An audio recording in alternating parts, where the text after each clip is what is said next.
कृष्ण प्रेम धारा ट्रस्ट प्रस्तुत करते हैं कार्यक्रम समर्पण।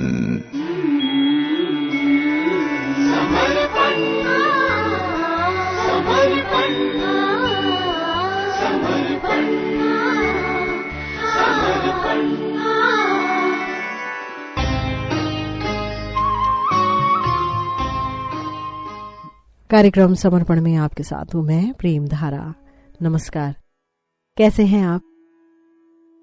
आप सुन रहे हैं भगवान श्री कृष्ण उद्धव जी को संदेश दे रहे हैं, उन्हें उपदेश दे रहे हैं श्रीमद् भागवतम के 11वें स्कंद में।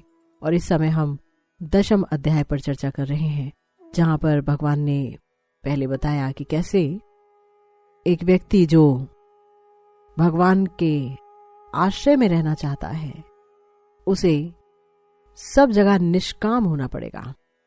यानी कि जो सांसारिक विषय हैं उनके सुख में दुख को देखना पड़ेगा और निष्कामता लानी पड़ेगी, और धीरे धीरे इस निष्कामता से भी दूर हो जाना पड़ेगा। एक ऐसे व्यक्ति की शरणागति लेनी होगी जो भगवान को साकार रूप में जानते हों, जो भगवान के भक्त हों, और फिर उनके उपदेशों पर चल करके अविद्या से छुटकारा पाया जा सकता है, जिसके कारण व्यक्ति को सांसारिक मोह प्राप्त होते हैं। वो मोह रूपी श्रृंखला में बंध जाता है। तो सद्गुरुदेव अपने शिष्य को उस मोह से छुड़ाते हैं। हमने शिष्य की योग्यताओं के बारे में चर्चा की, ठाकुर जी ने बताया, और आज वो बता रहे हैं कि बेशक मैंने आपको पूर्ण ज्ञान दे दिया है, मगर कुछ लोग इस ज्ञान की अवहेलना करते हैं। वो क्या कहते हैं?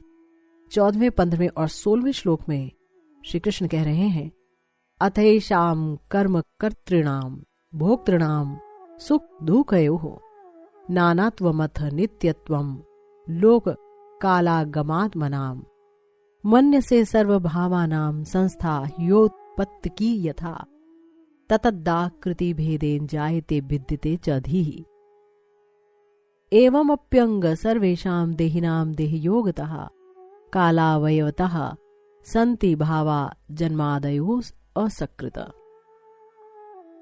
अर्थात श्री कृष्ण कह रहे हैं कि हे उद्धव, मैंने तुम्हें पूर्ण ज्ञान बतला दिया, किंतु ऐसे भी दार्शनिक हैं जो मेरे निष्कर्ष का प्रतिवाद करते हैं, विरोध करते हैं।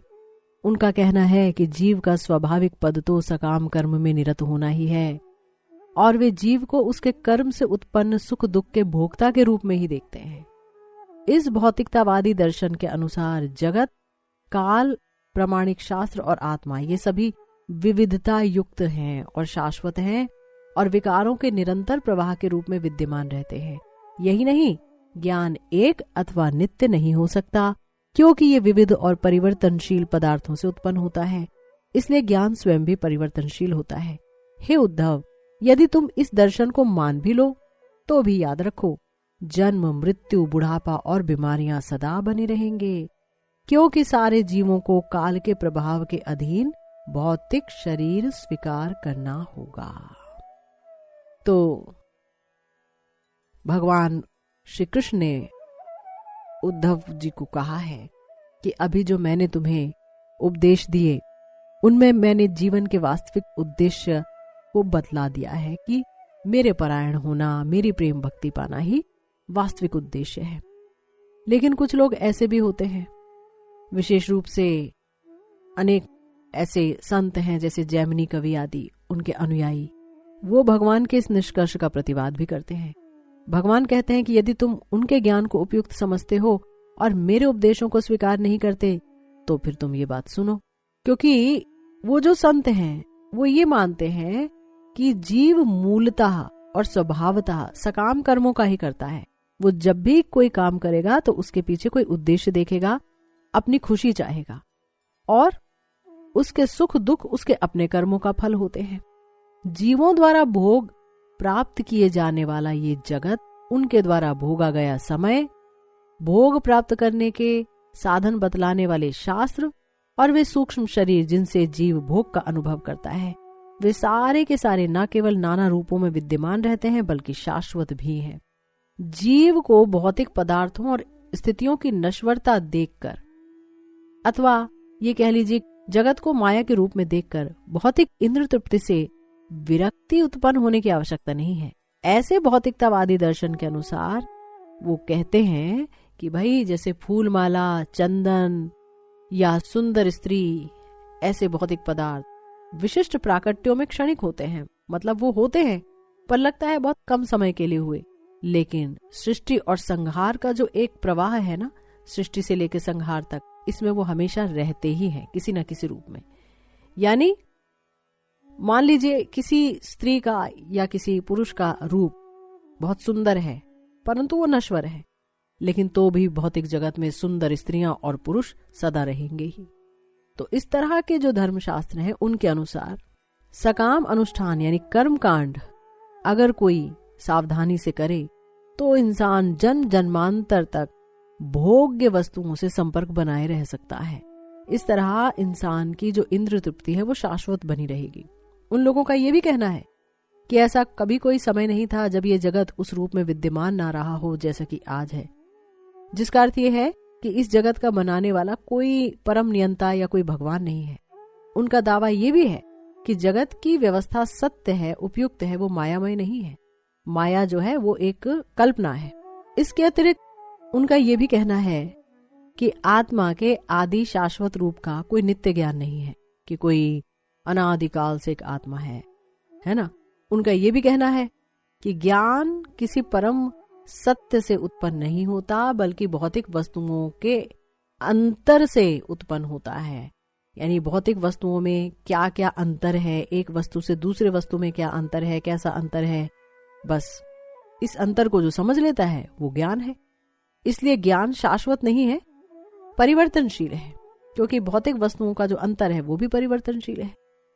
तो इस कथन में ये कल्पना की गई है कि ऐसी कोई आत्मा नहीं है जो अपरिवर्तनशील सत्य के शाश्वत ज्ञान से युक्त हो। यानी कि ऐसा कोई सत्य ही नहीं है जो परिवर्तित नहीं होता है।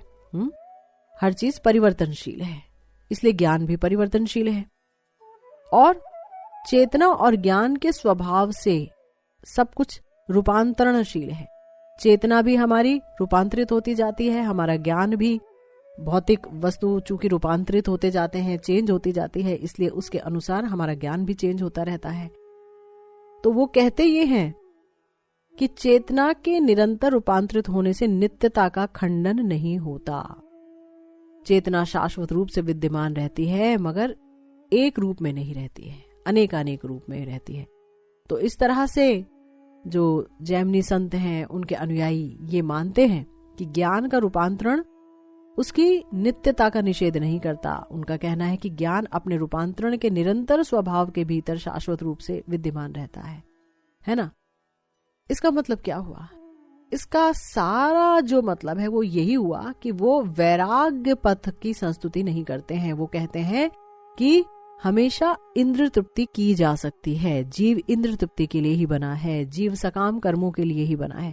जबकि हमारे भगवान कह रहे हैं कि इस जगत में विषय को देखो तो विषय सुख के असारता को देखो, उसमें दुख की उपलब्धि करो। दुख की उपलब्धि करने के लिए ही मनुष्य जीवन मिला है, ताकि हम शाश्वत सुख की तलाश करें, है ना। लेकिन तो ये जो भौतिकतावादी दर्शन है, जहां पर ये बताया जा रहा है कि इंद्रिय तृप्ति के लिए ही मनुष्य को जीवन मिला है, और वो अगर इंद्रिय तृप्ति करता है और उसे ही अपने जीवन का उद्देश्य समझता है तो वो क्रियाशील बना रहता है। निवृत्ति के मार्ग को, या कह लीजिए कि मोक्ष को, ये दार्शनिक नहीं मानते हैं। ये कहते हैं कि इससे जीव की क्रियाशीलता रुक जाती है। तो भगवान ये कह रहे हैं कि अगर इन दार्शनिकों का मत स्वीकार भी कर लिया जाए तो भी ये समझना होगा कि इंसान या जीव भौतिक काल के द्वारा बारंबार प्रभावित होता रहेगा, और ये भौतिक काल दिन, सप्ताह, मास, वर्ष आदि विभागों में बटे हुए हैं, और ये जीव को प्रभावित करेंगे ही। उसे बारंबार जन्म लेना पड़ेगा, उसकी मृत्यु होगी, उसे बीमारियों का कष्ट भोगना पड़ेगा, उसे बुढ़ापे का कष्ट भोगना पड़ेगा। और ऐसे कष्ट अवास्तविक नहीं, पूर्णतया वास्तविक हैं। हम देख रहे हैं पूरा विश्व बीमारियों की चपेट में है, पूरा विश्व ये कष्ट उठा रहा है। तो इस तरह से भगवान श्री कृष्ण उद्धव को भौतिकतावादी दर्शन के दोष बता रहे हैं। तो ये जो दर्शन है, ये जो नास्तिकतावाद का दर्शन जो हमने सुना, जो चाहता है कि इंद्रिय तृप्ति ही जीवन का एकमात्र लक्ष्य है और उसे ही प्रोत्साहित करता है, जैसे कि हम अपने आसपास आज देखते भी हैं, चाहे हम इंटरनेट पे देखें, चाहे हम किसी और मीडिया पे देखें, तो हम देखते हैं कि इंद्रिय तृप्ति को ही जीवन का लक्ष्य माना गया है। चाहे आज हम पढ़ाई के क्षेत्र में देखते हैं, अध्ययन के क्षेत्र में देखते हैं, बच्चे पढ़ते हैं, विभिन्न प्रकार के सब्जेक्ट्स चुनते हैं, लेकिन उसके पीछे की जो मानसिकता है वो इंद्रिय तृप्ति ही है और कुछ नहीं। तो जन्म, मृत्यु, बुढ़ापा, बीमारियां, ये दुख हैं, भगवान ने भगवत गीता में कहा। लेकिन जन्म, मृत्यु, बुढ़ापा, बीमारियां, इनको दुख रूप में हमारे किसी भी विद्यालय में प्रस्तुत नहीं किया जाता। इसे जीवन के एक स्टेज के रूप में दर्शाया जाता है कि हाँ, ये तो सबके साथ होता है। लेकिन भगवान कहते हैं कि इसमें आपको दोष देखना होगा। आगे भगवान 7वें श्लोक में कहते हैं, तत्रापि कर्मणाम कर्तुर स्वातंत्र्यम च लक्ष्यते भोक्तुश्च दुख सुखयो कोन्वर्थो विवशम भजेत। कि हालांकि सकाम कर्म करने वाला शाश्वत सुख की इच्छा करता है, किंतु ये देखने में आता है कि भौतिकतावादी कर्मी जन प्रायः दुखी रहते हैं और कभी कभी ही तुष्ट हो पाते हैं। इस तरह ये सिद्ध होता है कि वे ना तो स्वतंत्र होते हैं, न ही अपना भाग्य उनके नियंत्रण में होता है। जब कोई व्यक्ति सदा दूसरे के नियंत्रण में रह रहा हो, तो फिर वो अपने सकाम कर्मों से किसी महत्वपूर्ण परिणाम की आशा कैसे रख सकता है। तो देखिए, भगवान उद्धव जी को बहुत डिटेल में समझा रहे हैं। उन्होंने ये समझाया कि अगर किसी व्यक्ति को सुख पाना है, शाश्वत सुख पाना है, आनंद पाना है, तो उसे मेरा भजन करना चाहिए, उसे गुरुदेव की शरणागति लेना चाहिए। पूरा ज्ञान दे दिया, भक्ति की महत्ता प्रकट कर दी। लेकिन फिर श्री कृष्ण ने उन लोगों का पक्ष भी रखा जो लोग कहते हैं कि नहीं, अगर कोई इंसान सकाम कर्मी हो तो वो सुखी रह सकता है, क्योंकि इंद्र तृप्ति तो उसे मिलेगी कम से कम। तो इंद्र तृप्ति के लिए ये जीवन है। भगवान कह रहे हैं कि नहीं, जो सकाम कर्म कर रहा है वो कभी नहीं चाहता कि मुझे दुख मिले। लेकिन फिर भी हम देखते हैं कि ये लोग ज्यादा दुखी रहते हैं, क्योंकि असंतुष्ट होते हैं, ज्यादा से ज्यादा सुख पाना चाहते हैं, ज्यादा से ज्यादा काम करते हैं, ज्यादा से ज्यादा पैसा कमाना चाहते हैं। कोई कभी कभी संतुष्ट हो गया तो हो गया, वो बाई चांस होता है। तो इस तरह से ये सिद्ध होता है, भगवान कह रहे हैं कि ना तो वे स्वतंत्र होते हैं, ना उनका अपना भाग्य उनके नियंत्रण में होता है।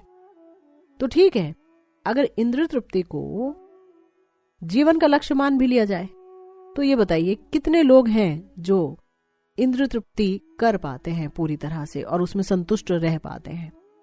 अगर ऐसा होता तो समाज में सब सुखी रहते, क्योंकि सब कोई कोशिश करते हैं, हर कोई कोशिश करता है सुखी रहने का, पर सुखी रह नहीं पाता है, क्योंकि वो स्वतंत्र नहीं होते हैं।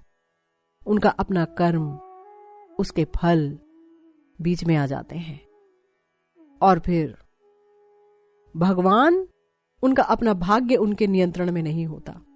वो सोचते हैं कि हम अपने भाग्य के निर्माता हैं, लेकिन फिर कभी बीमारियां लग जाती हैं, बुढ़ापा आ जाता है, बीच में और कितनी घटनाएं हो जाती हैं। फिर सकाम कर्म करने वाला दूसरे के नियंत्रण में रहता है ना। जहां वो नौकरी करता है तो उस मालिक के नियंत्रण में रहता है, कोई ना कोई उसका नियंत्रक होता है। तो फिर अगर कहीं कोई नियंत्रक है, नियंत्रण कर रहा है, तो व्यक्ति ऐसे नियंत्रण से भला कब खुश रह सकता है। अगर वो ये सोचे कि ठीक है, मैं अपना काम कर लूं, तो काम करने में कोई बुराई नहीं है, लेकिन अगर उसमें भी वो सिर्फ और सिर्फ खुशी चाहता है तो वो प्राप्त नहीं होती है। इसीलिए भगवान ने कहा है कि सकाम करने वाला चाहता तो शाश्वत सुख है, पर उसे ये नहीं पता कि इन सकाम कर्मों में शाश्वत सुख की प्राप्ति नहीं हो सकती है।